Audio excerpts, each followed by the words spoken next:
Welcome to Less Trauma Bond Podcast, episode 22. And I actually have a special guest with us today. I have my friend Sierra. So I'm going to actually have her introduce herself, tell everyone who she is, and then also what she does on social media. So kind of a little bit background on you and then what you do on social media too. Yeah, so my name is Sierra. I'm 31. I shouldn't say I have like a huge following. Like, it's nothing like that. My page is more about being in your 30s, being single, child-free. And it was just, I started it more just like as an outlet for myself and just to kind of scratch that creative itch. But it's more for me than anything, you know? Yeah. It's almost like an online personal diary. And I love it because it's so fun and it really pushes the girl. It's a lot so of fucking cringe, yeah, girl. No, girl, it is so cringe. It is so good because it's like we all are in that era where most of us don't have kids. I know even in our friend group, a lot of us don't have kids and we're still trying to figure out life. And it's kind of crazy because a lot of times people feel like you will have it all figured out by the age of like 30. And it's like, yeah. I feel like life just kind of begins. I just think society, especially for women, like there's such a societal pressure of having it figured out, like being with the partner, having kids. And we think we're on this like certain timeline and time frame. And it's just like, let's just live our lives, be happy, yes. You know, especially with us, like women of color, like when is our parents, our grandparents, like they were married and having yes. kids by what?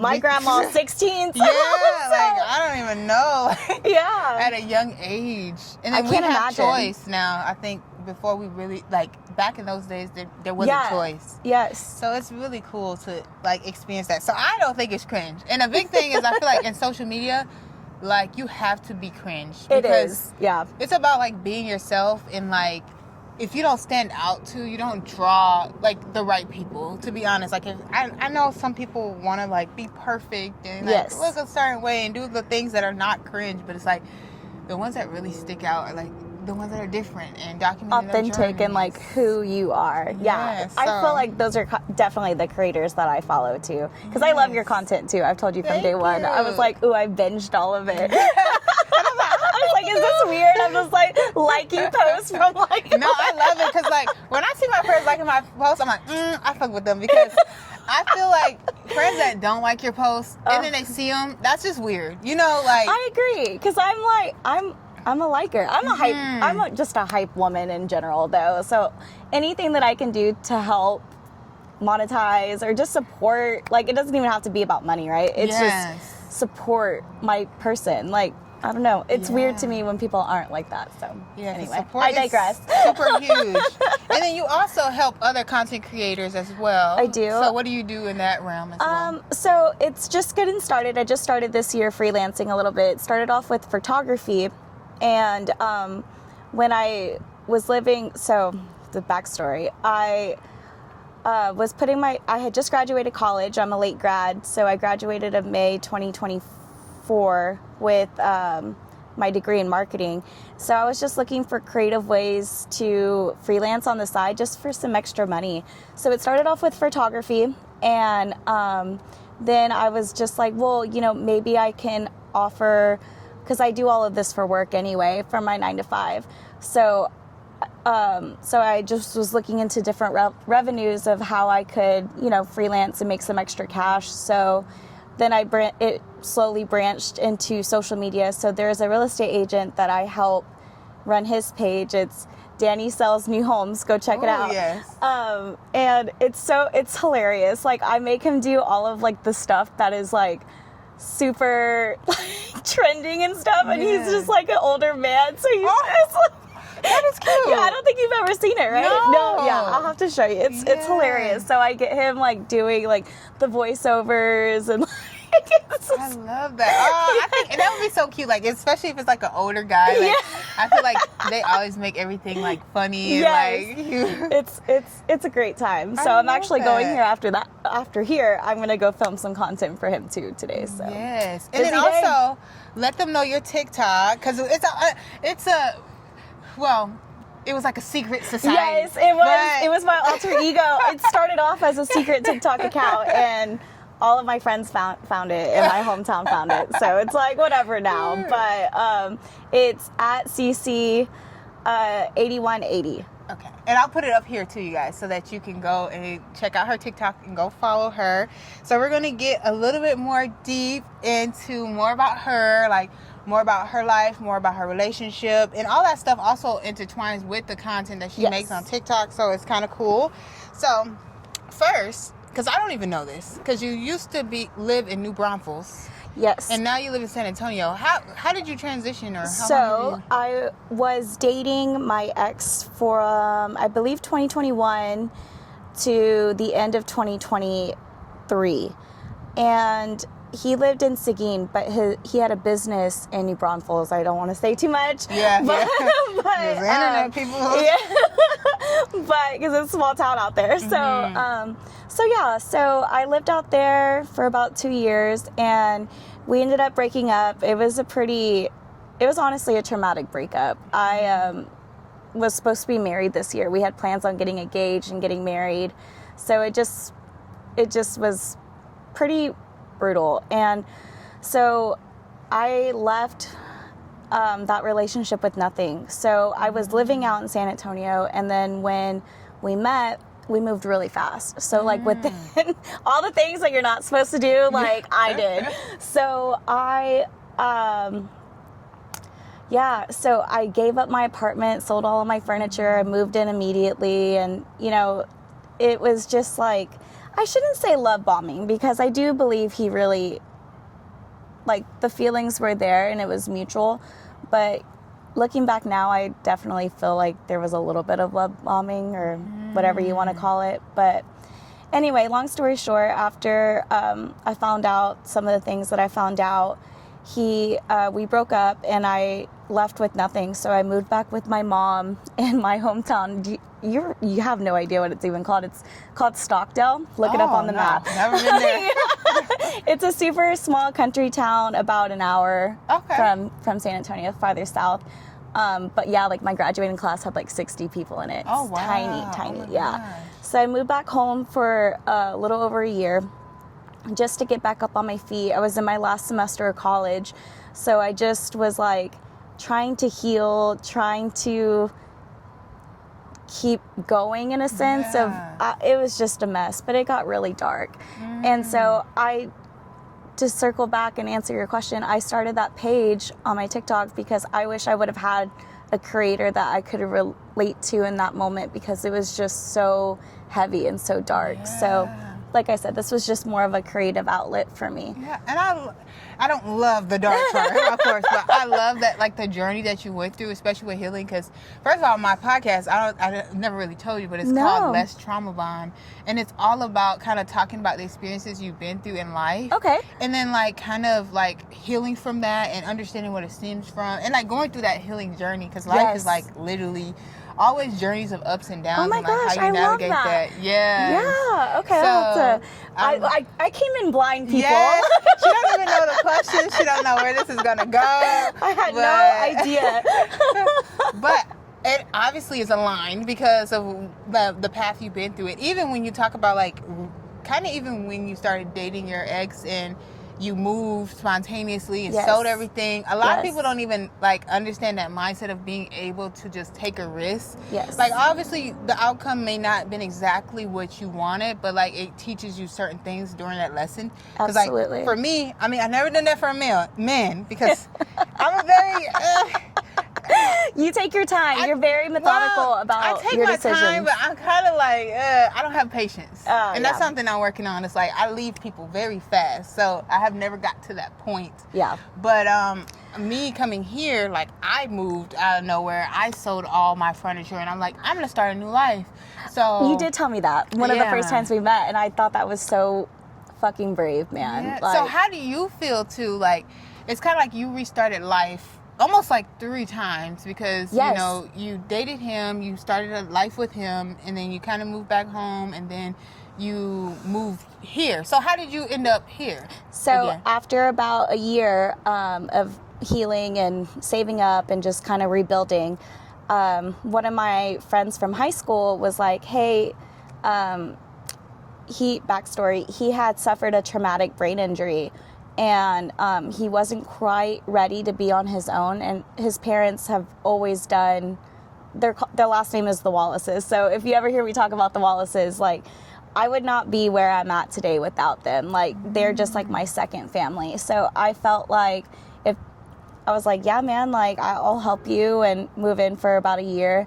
And strangely enough, I ended up, that was back in October of this year, I ended up buying a house. Like, Yes. it ended up just like randomly happening. I can't even say I was really looking. It was just fell into my lap. I found this perfect little house out here, and it was close to where I was already living, so I ended up breaking my lease with the guys. So it was me, Aaron, and then one other roommate. Okay. So I ended up breaking our lease, and I bought a house. And we're going to get into that too, because like a part of like your elevation of like, you know, getting out of a relationship and like starting on your own and like, you know, getting a new home and all that stuff. So we're going to go back to the relationship just a little bit. Sure. Just to get a background. Oh, girl, if you're going to be talking to me about my relationship in the past, I should have maybe, this is not vodka, but I wish it was. I know. I was thinking, I was like, dang, I should have had some drinks or something, but I got to work later. I know. So I'm like, dang. So we're going to get into the relationship, and we're going to get in first, how did you meet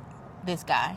Okay. We're not going to make sure we don't put any of his name. And if we do, we got to remember so we can clip it out. Because these people on the internet are messy. They will find the person. So Yes. how did you guys meet originally? So it's funny enough, he graduated college with my brother. So when my brother got married back in 2018, he was in the wedding, I think like as an usher or something. So I originally met him back in 2018, but he took his ex to the wedding. So they were like kind of on and off at that point, and he had taken her as his plus one, and they ended up getting into a fight, and they broke up that night. Oh my gosh. The team. Yeah, right. And so anyway, and he added me like on Facebook from, I guess, a couple months after my brother had gotten married, because like all the pictures came out, and so we were tagged. And so he ended up adding me on Facebook, Instagram, and then he added me on Snap and stuff. And long story short, he chased me for a really long time. And I did not give him the time of day. Like, I was just I'm sorry to interrupt. And we have to talk about the chasers, because y'all, I talk about this like even on my YouTube. Most of my YouTube contains like dating. People love to hear my dating story times of all sorts. Talk about weight loss. Yeah, talk about like life. But most people love the dating. a good Everybody dating loves because it's the just dating. so relatable, you know? Yeah, and like I tell people about the chasers. Like, I've dated a couple of chasers, and I used to think that was like attractive. Like, oh my God, they won't be so bad. Like, it makes you feel like you're really wanted, and this person is gonna do all these things for you, because they start off really hot of like chasing you, doing all the things to like make you like them, and then once they get you, it feels like, in my experience, that they start to lose that momentum of like doing all the things that they used to do to kind of keep, like, they do all the things to get you, but to keep you, that's when they start to like draw back their energy. Everything and all that changes. type of stuff. What was your experience? Truthfully, mine was the complete opposite. This man, it ended badly, and I'll get into that later, but that's the part that was so mind-fucking, girl, is because he kissed the ground I walked on. Like, he was amazing to me. Supported me in anything that I wanted to do. Helped me out with school. Yeah, Wow. did. And can I ask you this? Yeah. Because I do feel like ethnicity and things like that play a part. Was Absolutely. he Hispanic, or He was was. he? Okay. He was.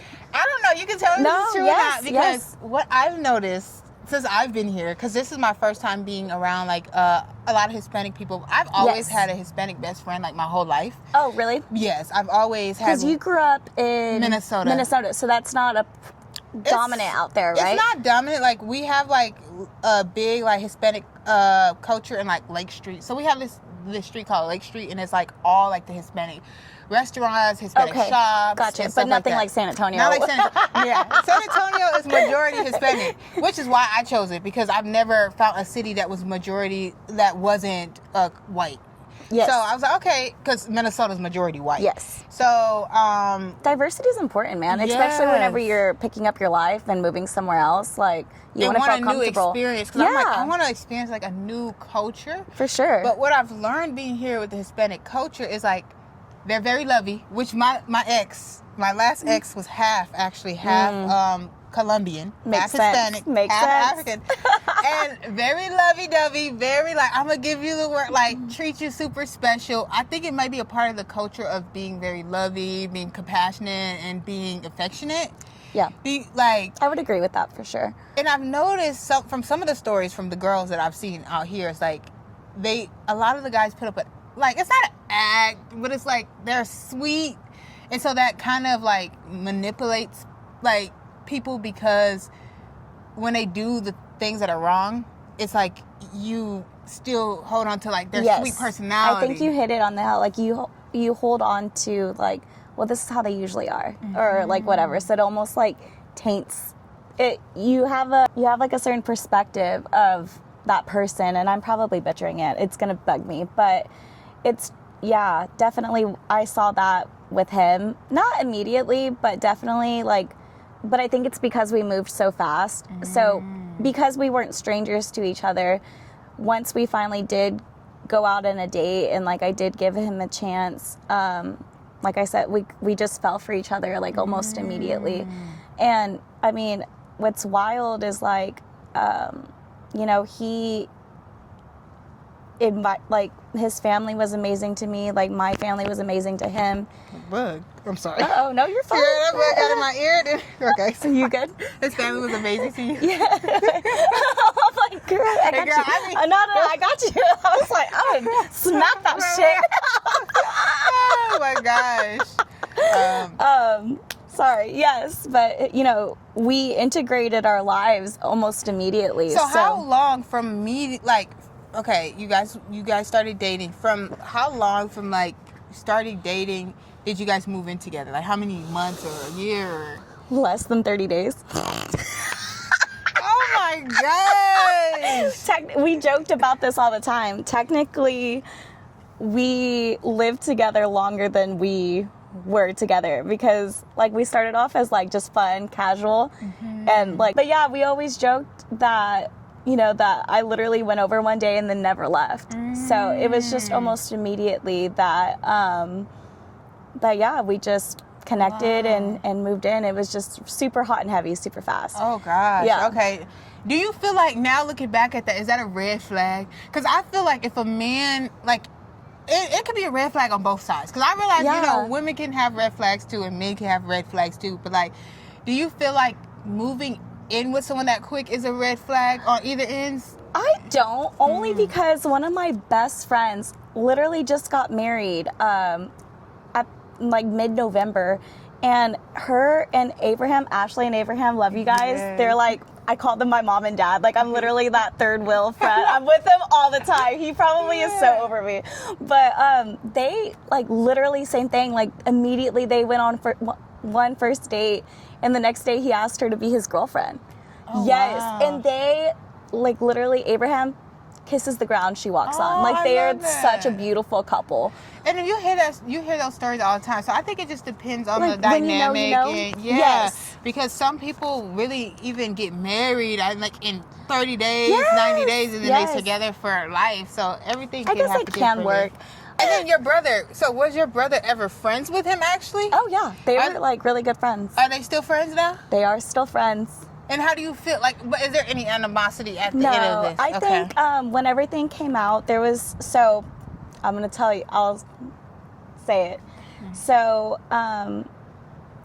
not only was he cheating on me, but he tried to ask my little sister for pictures and videos and things like that. Yeah. Oh my God. Yeah. So it was devastating is like not even the word. Like it was the most, like I remember finding out and walking to the bathroom and throwing up because I was just so sick to my stomach. It grossed me out.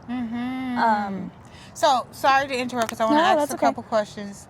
So how old is your little sister versus you at this time? At this point. So we're 4 years apart. So this happened I guess 3 years ago now. So she at the time would have been 24. Oh, wow. Okay. And then how did he get your sister's number?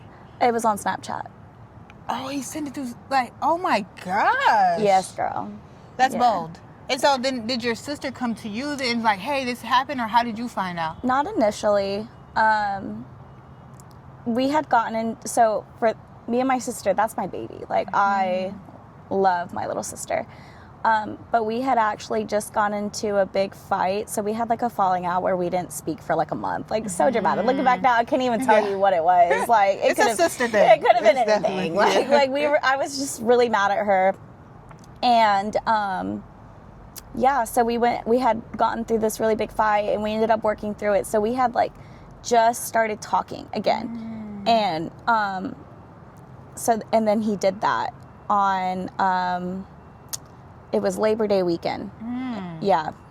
And she didn't want to tell me initially because I think she was scared. And mind you, she's married. She had just had a baby. She was like, I understand. I don't ever look back at that situation and wish my sister would have told me sooner, and like everything played out the way exactly it was supposed to. But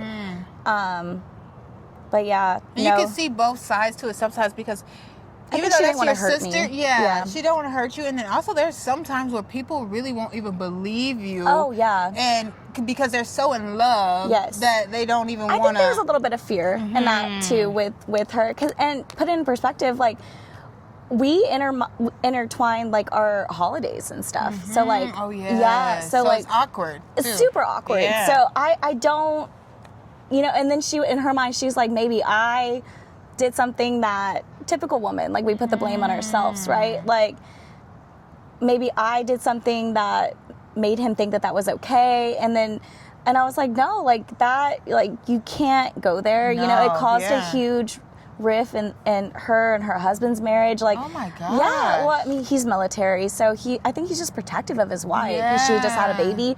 So he's just like, what the hell? Like, I don't blame them at all. Yeah. Like, I think they handled it with as much grace as they could have. And so anyway, when my sister finally did tell me, it was already in December at that point. So a little over a month had passed at that point. No, 2 months. Yeah. A little over a couple months had passed at that point. And so when everything ended up coming out, and she told me, that's whenever I was just like, wow. So Yeah. before this situation, had he cheated before this, of your knowledge? Not to my Okay, so knowledge. this was your first, Yeah. there's an issue with, okay. Yes. Now, your brother, are they friends now? They are friends now, still. Even after the sister situation? I think my brother was just very disappointed. And he's a good dude, and that's something I will never take away from him. Like, there's still a lot of respect there. He's a really good man. But he's an alcoholic, definitely. So at this time, was he drunk? Because you said Labor Day weekend. Yes, he was Okay. drunk. So it was whenever he would get like in those blackout states, I'm assuming is whenever he would like cross the line or cheat or message other women or whatever it was. I don't really know the Yeah. extent of it. Okay. And then when did you realize, because like being around alcoholics and stuff is huge. I grew up with an alcoholic. You never know this about me, but I grew up most of my life with alcoholic because my mom was in a relationship with an alcoholic for like 10 years. Wow. And alcoholics can be very like, it depends, because some people when they drink they get sad, they cry. There's some people that when they drink they get angry, they want to fight. And then there's some people that are like, it's just different type of drunks. He was a good time Charlie, man. Okay. So when he was acting, so he was just happy, lucky or whatever. So when did you notice though that he was an alcoholic when you were with him? So because we moved so quickly, and we had each other on social media and stuff, so I knew he liked to go out and have fun. But I like to go out and have fun. I drink a little bit too much on occasions. Like, I'm thinking it's normal. Like, nothing to be concerned about in the slightest, right? So, yeah, it wasn't until after I had already moved in and we were already, like, living our lives together that I realized how deep it really was, you know, and how dark it really was.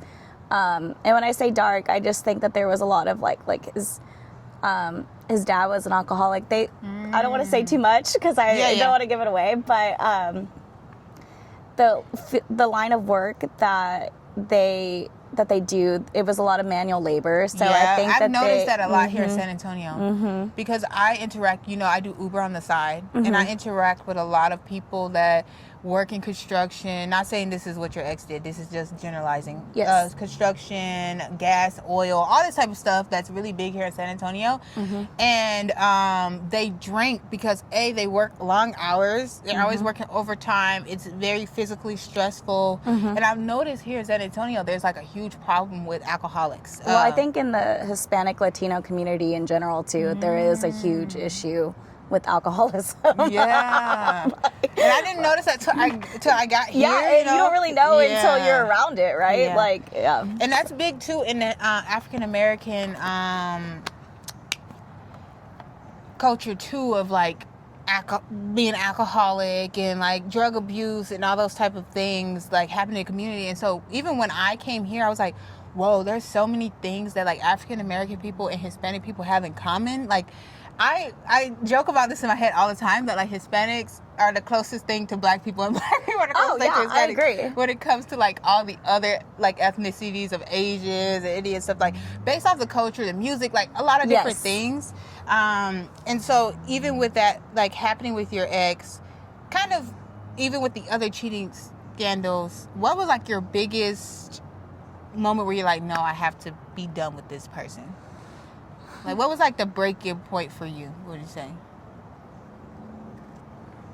That is a really good question. I think definitely the other women alone would have been unforgivable, but the line crossed with my sister, I think, is just something that was so gut-wrenching that how do you come back from that? Yeah. You know? So it's, yeah. How did you handle? Because, girl, I'm bougie, but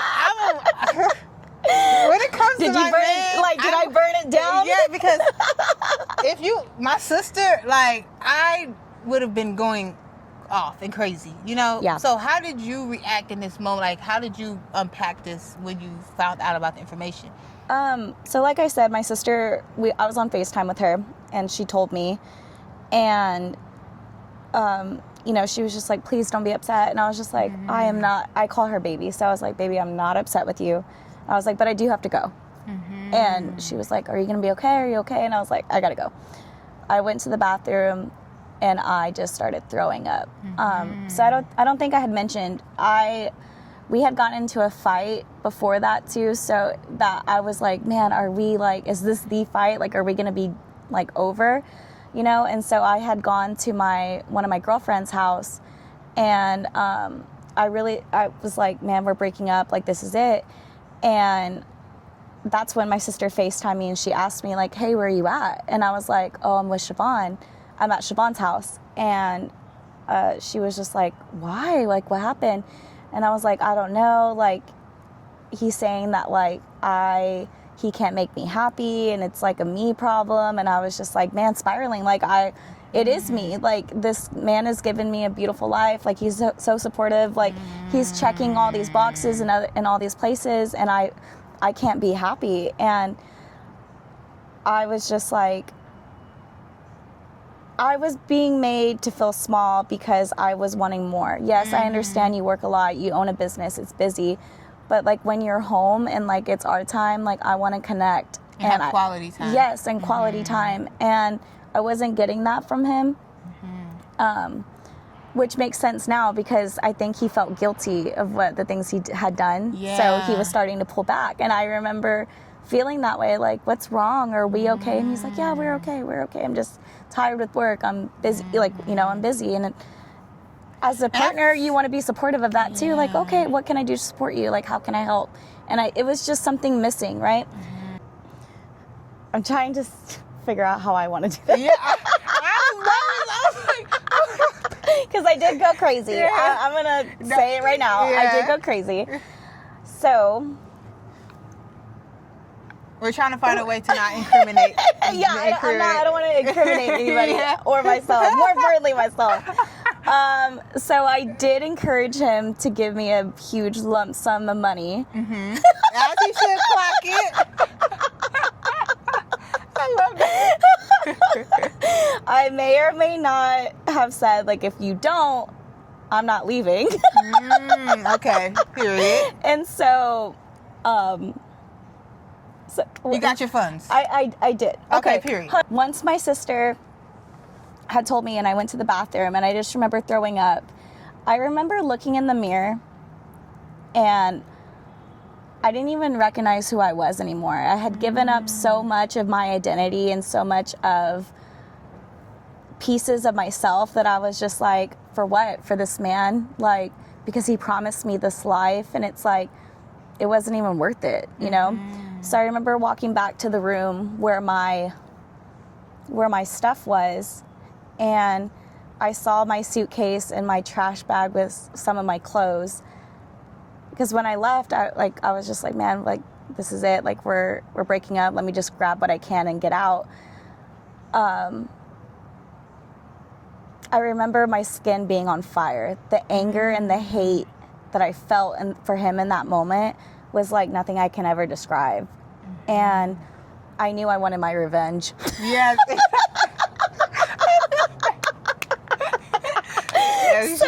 Yes. So from there, he's a coward, right? So I was like, I can't. Wait, what's his sign? A Cancer. He's a late Cancer, though. God, so that was my ex, Cancer. Okay, go ahead, girl. Oh, yes. And I'm a Libra for those, so I'm just a lover. So at that point, I can't let him know that I know, because he's a coward. He's not going to want to face me. So I ended up manipulating him a little bit, and I was just like, hey, I know we said that we were just going to take this day or so apart and I was going to move back, and like, you know, we would talk things through of what it would look like if we were going to get back together or like whatever. Because right now, all he's thinking, mind you, all he's thinking is that we're in a fight, we're talking about breaking up, it doesn't look good. I'm going to go stay with my friend for a little bit, and then I'll move back, get some more of my stuff together if that's what we decide we're going to move forward with the breakup. So right now we're just taking time apart from a random fight, right? So he has no idea that I know. So yes. So I text him and I was like, hey, this past couple of days has been really hard, but it's been good. I think it'll be too difficult for us to keep the lines not blurred if I move back. Like, we're just gonna fall into old patterns, and I think it's best if I just, you know, move out from here. Like, I don't go back. Like, I'll just get my stuff and move. So he's like, I was already thinking the same thing. Like, yes. And I'm like, okay, so mind you, when I gave up my apartment to go live with him, we got rid of some of his stuff. We moved some of my stuff in, and vice versa. Like, I sold a lot of my stuff. So then it becomes like, okay, what are you comfortable with me taking? So I was just like, we need to meet up in person and discuss all of these like logistics, just so we both feel good about the situation. He's like, I agree. Get him to agree to everything, right? So I have a key, right? So I tell him, hey, I'm gonna go to the house and start organizing my stuff and everything, right? He's like, no problem, take your time, whatever, right? So I get there, I'm making sure all of my stuff is at least organized so I can get the hell out fast, right? Because I knew what I was gonna do. Yes. I was gonna burn it down, right? I was gonna burn it down, girl. And so he walks in, and I'm like, hey, how's it going? And I'm talking to him like I'm talking to you. And he's like, all sad. He's like, oh, I'm okay. I've just been working a lot. I'm like, okay, let's sit in the living room. Let's just sit down. Let's talk. And he's like, okay. So we sit down. We're, you know, and I approached the conversation. I was like, I think this is going to be an emotional conversation, and it's going to be important that we leave coming to a resolution. And I was like, I want us to both be mature about it and to come to a solution. And he was like, I agree. And I was like, okay, great. I was like, so, and I mentioned, I feel like I deserve to leave here the way I came. And the way I came was I had my own apartment, had all of my own furniture. I had everything that I needed in my life to be self-efficient. And I gave that up because this was the decision that we both made. So I would appreciate your help getting back up on my feet. And he was like, I agree, I can help you. I was already thinking about that, like, yada, yada, yada. I was like, okay, great. I have a number in mind. I want to know what you're thinking. And he goes, $3,000. Girl, I looked at him and I said, no, I want 12. I love that energy. Dang, I gotta find a man that I can even ask for 12 grand. So yeah, the business does very well. They have multiple businesses, but yeah. So he has the money. He has the money. Yeah. And so I was like, no, I want 12. And he started laughing at me. He was like, I'm not giving you $12,000. And I was like, I'm not leaving until I get it. Period.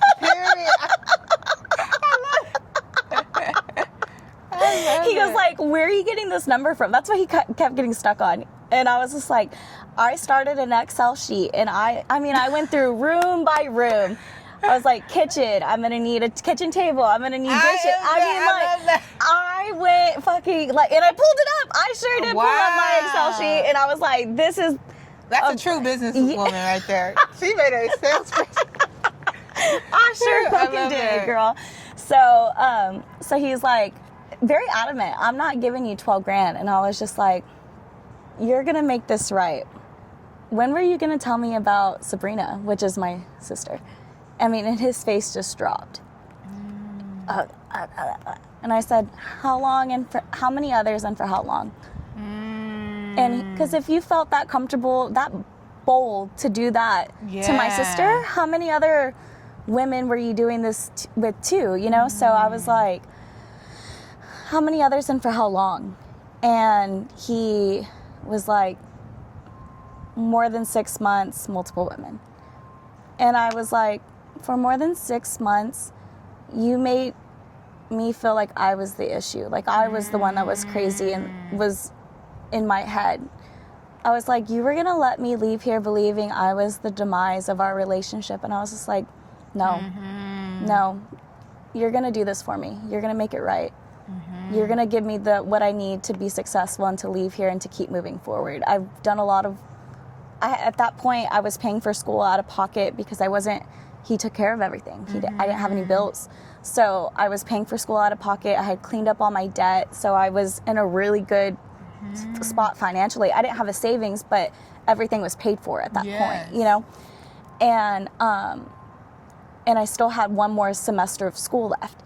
And he was like, if I do this, then if I give you that much money, then I'm going to need you to leave, like, tonight. And I was like, okay. So I called my brother. And I'm like, I'm like, trying not to panic, but I'm like, fuck, I have a lot of shit, right? Yeah. So I was like, I need to get all my shit out tonight. I can get my 12 grand. So anyway, long story short, my brother was working that night. So he was like, call my mom. So I called my mom, and her and my stepdad pulled up with the trailer. Oh, they pulled up with the trailer, and I was out of there in like 30 minutes. When I say like I was loading shit up, like I was just like, we'll worry about it later. Wow. And what I will say, like, is I admire you for that in general, just like being able to move on, because obviously when people watch this, they're gonna be like, of course it's your sister, but when you're so in love, like, a lot of times you will keep forgiving that partner, even if they're cheated or even if they try to talk to your family member or whatever the case may be, and you already built this life with them. And so, like, I admire you for being strong, like, okay, I'm out of here, I wasn't always strong, friend. Like, that's the thing. We did reconnect. So he immediately started dating somebody after. long story short, we ended up reconnecting probably like 8 months. It was close to a year. That following summer. So it was like 8 months. No contact, very minimal. Like, we would go through friends. If I like had mail or something was delivered through to them, like we would talk about other, like go through other channels, so we didn't directly speak to each other. So we ended up getting, I forget how that even happened, honestly. We ended up reconnecting, and we got on the phone one night, and I was like, look, if we want to make this work, because of course everything comes back, all the feelings, right? Yeah, and it did. It came flooding back, because I was like, man, when we're good, we're so good. Like, yeah, and then you start admiring that good side of the person, because I dated a Cancer, and he was very like providing and doing things, and like I had never experienced that either in a man. And so you remember all those good things that they did, and like how they treated you, and especially once you get out in this world and you like try to experience or whatever, you just don't feel like maybe you'll find somebody that's doing those things that he did. And no, absolutely. And maybe I won't, maybe we won't, and who cares, because we got ourselves. Exactly. So but yeah, so at that point, anyway, long story short, he had already given me the money. We ended up reconnecting. I invite him. I had just graduated college, and I splurged, and I was like, I was living with my mom still. I had extra money. So I was like, I'm going to go to Puerto Rico. I just want a solo trip. I want to like get away and just be empowered and do something for myself. So I booked this like super expensive, it wasn't an all-inclusive, but it was a resort out in Puerto Rico. And I was like so dramatic, right? Like I was just like, if you want to make it work, come with me to Puerto Rico, book a ticket. And he sure fucking did. Oh, he broke up with his girlfriend, and he booked a ticket to Puerto Rico. Oh my God, this man, he's unhinged. This man. We're unhinged. I'm a culprit too. But that's okay. But he unhinged, because how you break up with your girlfriend to like go visit your ex on a whim? Yeah, it was wild. It was freaking insane. And then on top of that, nobody knew. I didn't tell my family. As far as everybody knew, I was going by myself. I did tell my brother. That is the one person I did tell. I was like, hey, don't tell Sabrina. But we're going. I was like, I don't know what's going to come out of it. I don't want to tell my sister. Of course, I was going to tell my sister. Let me backtrack. I didn't want to tell her until I knew there were some things to tell. Why get her upset until I know this is what I really want? Because I mean, at that point, it had been almost a year since we even seen each other.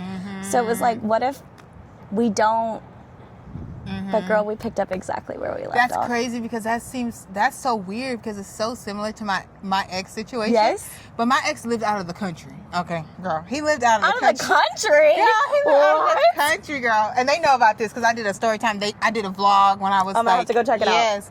So, and I did a rekindle with him like 2 years later. Because we felt like... You told me this. Yeah. Yes. I didn't know he was out of the country, though. Yeah, so then I flew to Switzerland. What? Girl, yes. The first time he flew me to London. I need to readjust myself. I'm like, what? And then the second time, I went to Switzerland and met him there. And he took care of the things when I was there. But I got my flight to Switzerland. I'm like, you know what? Let's see if this is going to work. Like, this seems like it was the love of my life. Like, I never met a man like him. And I kind of disregarded all the negative things that we had and only all the positive things I remember. And he was a Cancer. They know how to be sweet. They do. So, they sure do, girl. And then I got there and I'm like, wow, it felt like we never like left. Like, we literally picked up where we started. Yeah. And it was like, whoa, like, and it's hard not to, right? And especially like Switzerland, whenever, like, at least for, like, I can relate to that, because when we were in Puerto Rico, everything was so good. Because you're away from all of the outside noise, right? Like, you're not in your reality. You're in the, it can work, picture perfect, like. And then y'all miss each other too. Yes. So when you have that time apart, it's like, oh yeah, I'm like excited. Yes. Well, what's that excitement leave? Anyway, long story short, when we were in Puerto Rico, we talked about everything. I mean, there was like nothing that was not left on the table. And I told him, for me, in order to make this work on my end, I needed to know that he was going to get help for his alcoholism. He was going to go to therapy. And there was just a handful of, I can't think of everything on the top of my head, but there was a handful of like things that like I really wanted and needed from him in order to move forward. And long story short, when we got back from Puerto Rico, nothing changed. And I was just like, because at this point he's single now, so he's drinking. Yes. And I was just like, man, I've grown so much in the past 8 months that I don't want to take steps back. And I had no desire to entertain that type of behavior anymore. And I was just like, it's over, it's done. So I blocked him on everything. I love that. See, and sometimes it just takes like revisiting it and then seeing like this is not going to work because this isn't what I want anymore. Yeah. And even with my ex, like when we revisit, I'm like, he's not going to change, you know? Like, yes. And a lot he of still things, is who he is, you know? And a lot of things is like, you can't ever make a person change. That person has to change for themselves. So it's kind of like if they don't see they that, can't do it for you. They have to want to do it for them. So if you don't mind me asking, so with your ex, so like with he was struggling with like alcoholism and stuff like that. What was the thing that? So, like I told you, I'm very impatient, okay? Even if I'm in love. And this is a person that I was, like, deeply in love with. Probably the only person I ever had that type of deep love for. Yeah. But one of our main problems was we live in 2 different countries, right? And at the time, he is practically he's in music, right? So he raps. And he does paid, music. Yeah, he gets paid for his shows and all that type of stuff. But he doesn't have consistent income. And it's coming from a girl now that quit her job and like a business owner job. And actually at that time, I actually had also quit my job. But during this time, I've always had some type of income. Like that time too, I was just doing Lyft or whatnot. Yeah. And it would pay for my bills. So I always had my own place, own car. I always been very independent. Yeah, self-efficient. And with him, he had his own place and everything when we first met. But then he ended up like not being able to stay there. He ended up having to move back home, which was okay. I even encouraged him. Like, life happens. Yeah. But the problem came in that he kind of got comfortable at home. Like, oh yeah, I'm fine living at my mom's, and like, you know, he didn't want a job. You know, he just wanted to do his passions. Well, I get now like my drivenness, but you need to have something coming in so you can be an actual adult, still right? take care of what your responsibilities and do what you need to do. And so like we were coming into issues because he was never good with planning. Like we're living in 2 different countries, so we have to eventually plan that we're going to actually live together. We're actually going to be married. Like we weren't on the same pages. Like he wanted marriage, he wanted kids, but he wanted kids first. And I'm like, no, that's not what I want. So we were kind of off with what we really wanted, and he wasn't stable.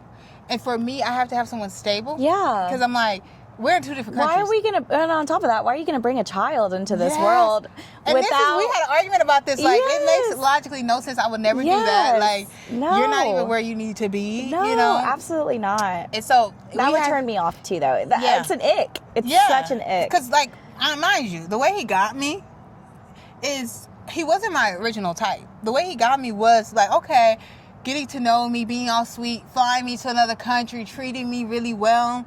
That's how he got wooing me, you know? So I'm used to a man that provides for me, that makes me feel safe, that I can trust, whatever. And then now you don't have any of that, and then you don't have any plans to get better. That's the thing. I understand where you're at in life, but what is your plan? And he used to just really hate planning. He's a spontaneous person. And I need to know kind of what's going on. So, and he had a lot of female friends. That's another thing I didn't really like. So I kind of like had distrust with that too. So yeah, I just feel like if we're 2 different. For me, I'm a logical person. Nothing wrong with female friends. I think if like you're gonna be respectful of like boundaries and stuff.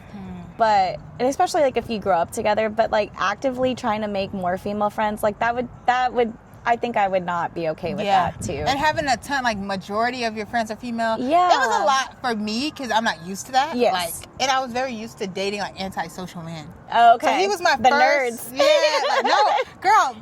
That person, I can't say his name, but that person was the first nerd I ever dated. In my life. Like, but I'm used to dating a lot of African men, and they're not they're socialized with their family members, but they're not going to just talk to random people like that. It's just not in their personality. Gotcha. But him, he was like, and maybe it was a Hispanic in him, because Hispanics are very sweet. Like, they are, yeah. I've met a lot of guys here that like truthfully are just genuinely being nice to me and not trying to talk to me, you know? And that's not similar in the black community. They don't do that. Like when we play volleyball with Frankie and Yes. JD, like they're just such good vibes. Like, Yeah. we have a group of friends that's how we met. Yes. And there's like two dudes that just like are a part of the girl group now, and they'll show up to like our girls' nights, like, and they're straight, they're not ugly, but we're just like, we don't like them like that, and they know that, and it's just like, and they respect, like they're super so sweet, respectful of it. That's in the black community. That's not a big thing at all. Like most men don't go and talk to women like that unless they're interested in them.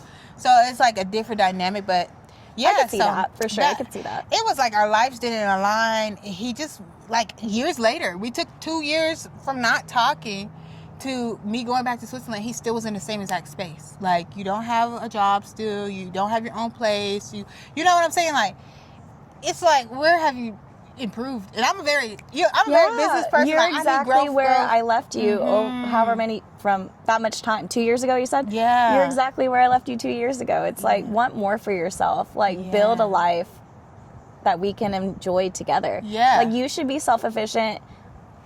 In order to for a healthy relationship to work, I solely believe you have to be so good with you, and then that person has to be so good with them.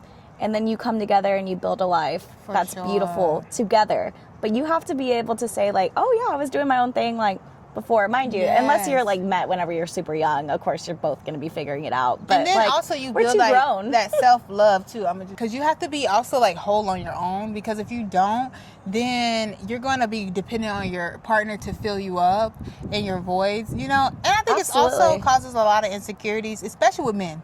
Because of the pride, and he even told me this at the end, like, you're way ahead of me in life, and I just feel like I can't be the person that. It's an ego thing. Yeah, definitely an ego thing. So I will say I was guilty of that when I first met.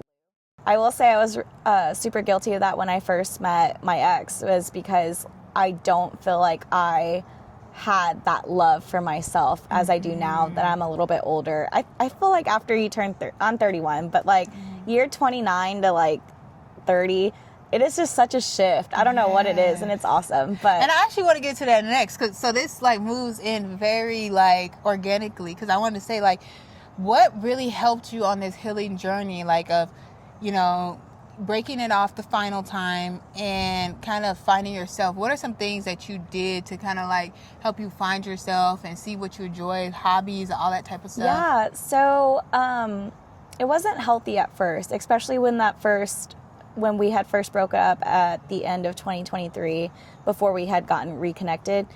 You know, I was drinking a lot, going out with friends, and kind of just numbing the pain and not really feeling it and moving through it.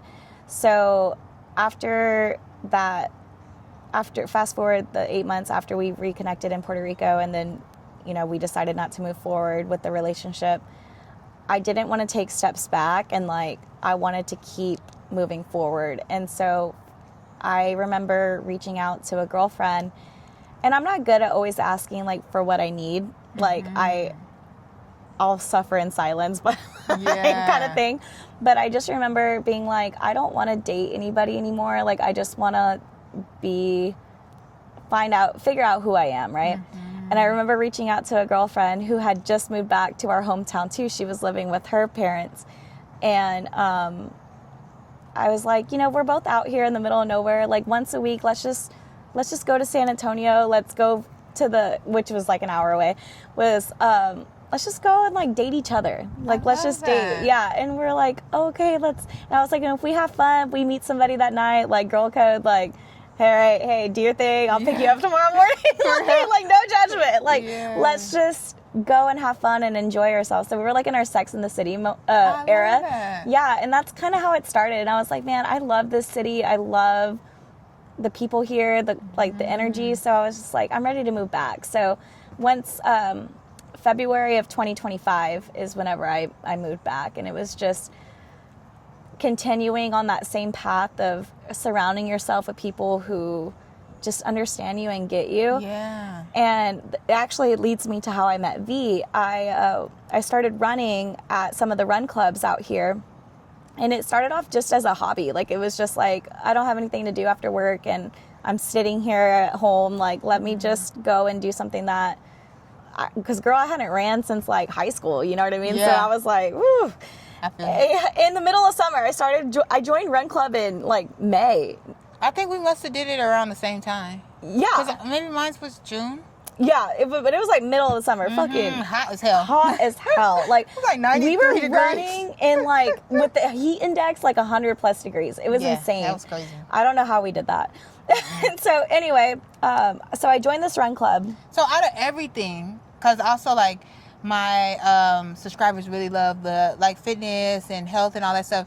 So out of everything, why did you choose let me join a running club? Like what about it made you like let me do a run club out of all the other type of active? I can't really tell you. I do like to stay active. So like there's some pickleball courts right down the street from where I was living at the time. And so I started off doing that, and then I was just like looking up different things to like meet other people like in a social environment. So I think that's what really drew me to a run club.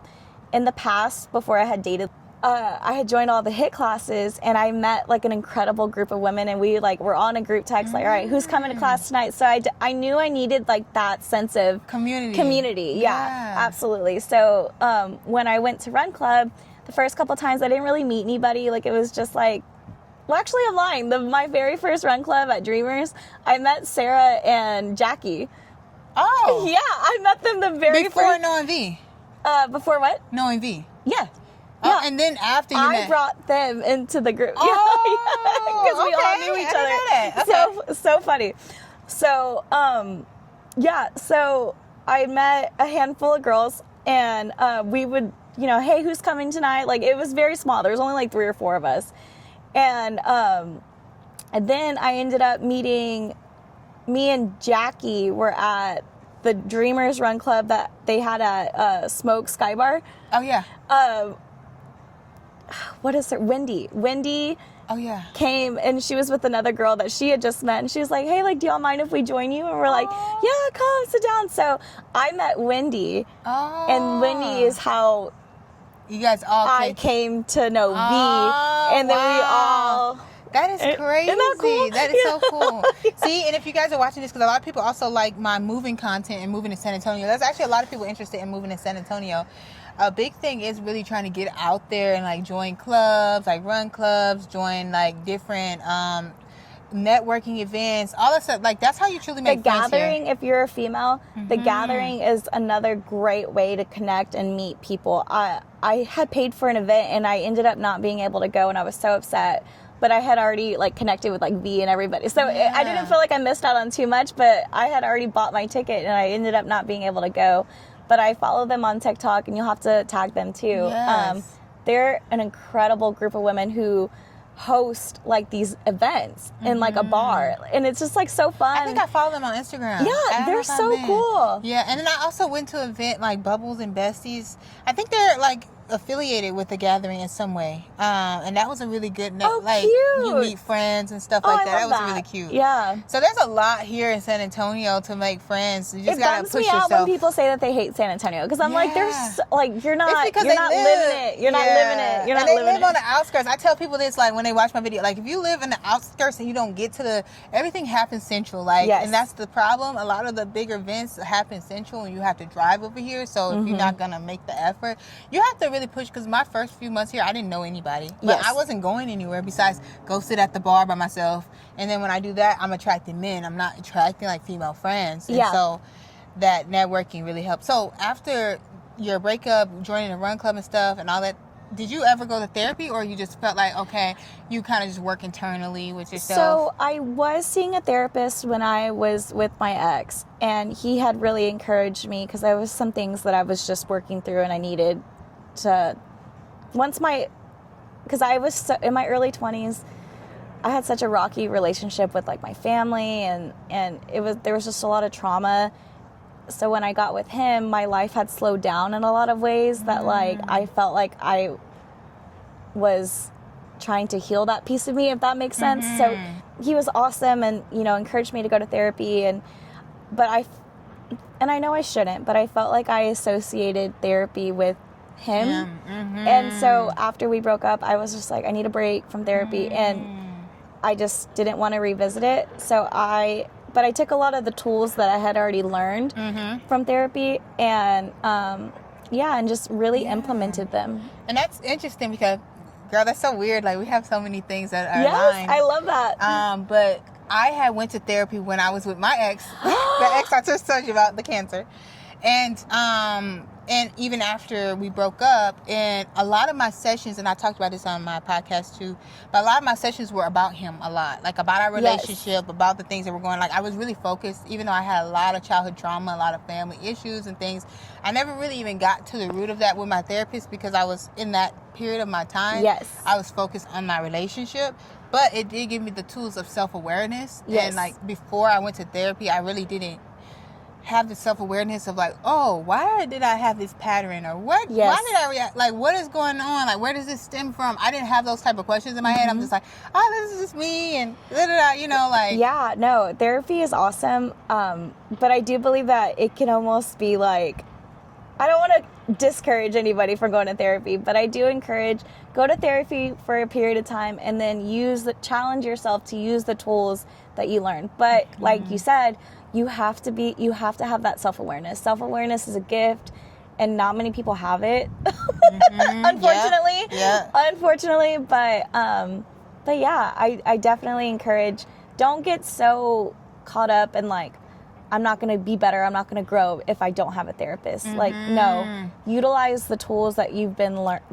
taught and practice what you preach. Almost. I honestly really feel like you only need to go to therapy for a period of time, and then, like you said, use the tools that you learn from there. And there's self-help books, because I love to read like self-development books, self-help books, journaling. Girl, good for you. I don't. I hate it. I hate a self-help book. I love to journal, but I'm like not. They're boring. Yeah. It's all the same thing. Now, a lot of the things for Don't me, listen to me. Yeah, don't listen. But it depends too, like, on what type of the genre you're dealing with. Like, I've had self-help books that taught me about like my relationship style, because I was very anxious, attached, and I had to read this book. It's called Attached. I'll link it in the description. And it taught me all about my attachment style, like why I was reacting to certain partners, why I was clinging on to the partners. Why are you anxious if they leave or whatever, like where that stems from childhood, all that type of stuff. I'm like, whoa, okay. It kind of really, it had work stuff too you can do inside of it. And then I've had books where it's like self-development when it's business, like, okay, how to, run my business, or how to make $1 million, that type of stuff. So it's all different levels of it, but I do like Mel too. Robbins. Oh, Mel Robbins? Yeah. She's the one with the glasses, and she talks like this. Oh, I gotta look yeah, she's cool. She has the let them theory. That's a good one. Oh, I think I've heard that before. Yeah, she's good. I really like her. So I have these bugs, y'all. I swear. What the hell? And then getting into that. So I usually like to do like a segment, and you can share only like what you're comfortable with. But of course, I like to get in the trauma bond part. So this is what I named my podcast Less Trauma Bond, because I want it to be a safe space to like talk about trauma. Just because a lot of times, especially in a lot of different communities, you're taught to like not talk about trauma or how it relates to the relationships you've had or whatever the things, like how you grew up in your childhood. And I discuss openly about my childhood and all the things that I've been through from my childhood, but I was not able to really talk about those things until I became super taboo. Yeah. And so, and a lot of the things that I learned, especially like being self-aware, is a lot of the things that we've been through as a child reflects in like the way we move and stuff like that. So kind of like, how was your childhood? You could just do like an overbrief, and then like, how do you feel like your childhood affected? Because I do feel like your childhood will affect who you attract. Oh, absolutely. So like, how do you feel like that childhood like affect, like, not cause you to attract, but like to attract that type of relationship? What do you feel like maybe the common thread? So I definitely had a tumultuous relationship with my mom, and I felt like I saw a different love that she gave me compared to my siblings. And I'm not gonna like sit here and make it sound like, oh, I was unloved. Like, no, I was very loved as a child, but to see the connection and like the type of bond that she had with my siblings and not have that and be like the black sheep was that was hard, you know? And it spewed over into my 20s too. So that was like really, like, I felt like nothing I ever did was good enough.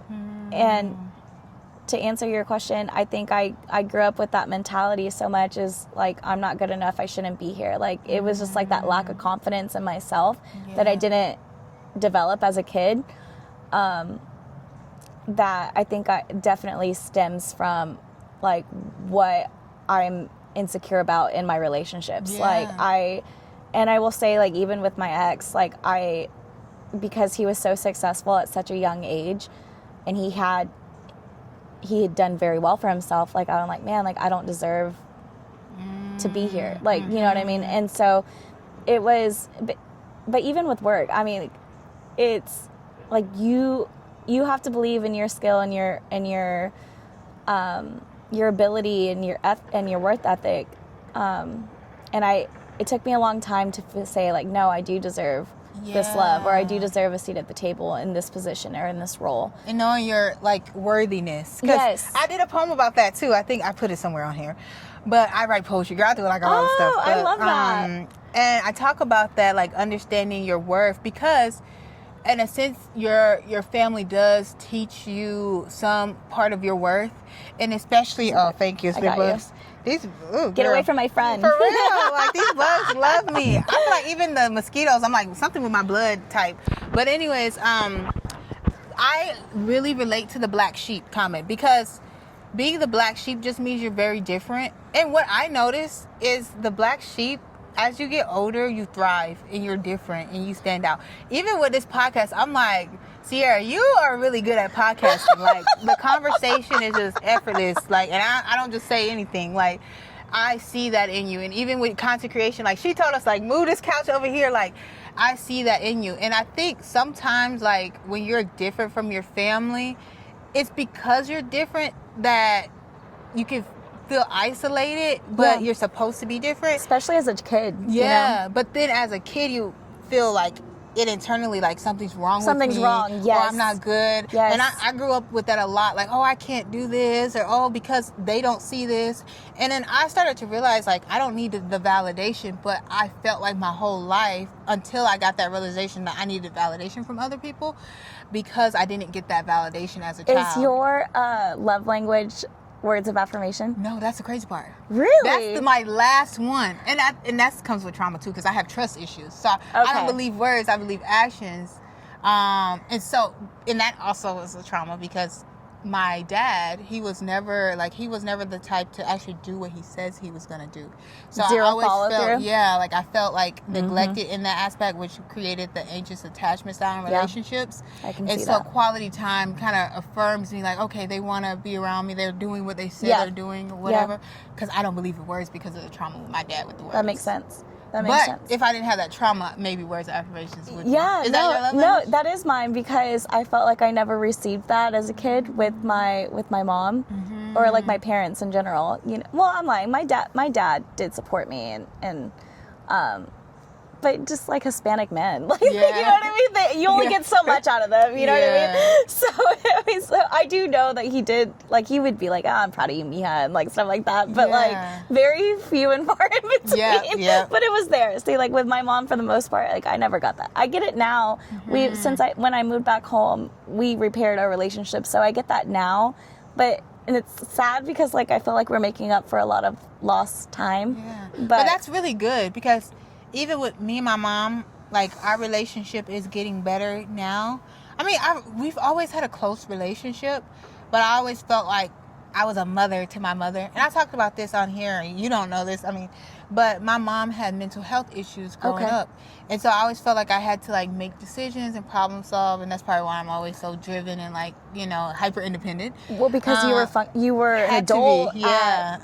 As a child, like, that's crazy. So our relationship, it's okay. Our relationship, back then, it was close, but I still just felt like I couldn't, like, be 100% real with her about, like, the things that I experienced with her, because I knew it wasn't 100% her fault, but I still knew that it affected me. And so as I got older, I was able to then have that conversation, like, this is how these things affected me. Now she's actually really healthy, and she's been doing well for years and years and years, which is great. And I was able to say, hey, this is what happened, this is how it made me feel, and, like, we are, like, closer than ever. And, like, I now am very grateful for that. Yeah. Because also, I think back then I didn't realize, like, obviously our parents are also humans. It's their first time living too, you know? And like back then they didn't have the tools like we have now. Like, everything was so taboo. Like Yes. therapy, resources, there were none. Like, you know, so. And are you the oldest? I'm the middle. Okay. I'm the oldest girl though. Okay. I love that. And the Libra, I love, because you know Libras, I don't know a lot of Libras. I think I only met like one other Libra. Really? And it's actually here in San Antonio. But what I've heard are very driven. You know, they're very like fun, like their personalities. And I get that from Sierra a lot. So I love this. I think this is a really good episode. We kind of touched on most of the parts here. So make sure you guys go and follow Sierra. I'm going to put it here again. Put it in the description box on her TikTok. Is your Instagram public or private? It's public. Okay. You want people to follow? Sure. Okay. So I'll put her Instagram and I also put her TikTok on here. I hope y'all leave y'all comments. I hope y'all enjoyed. This was a great episode. It was so great to meet y'all.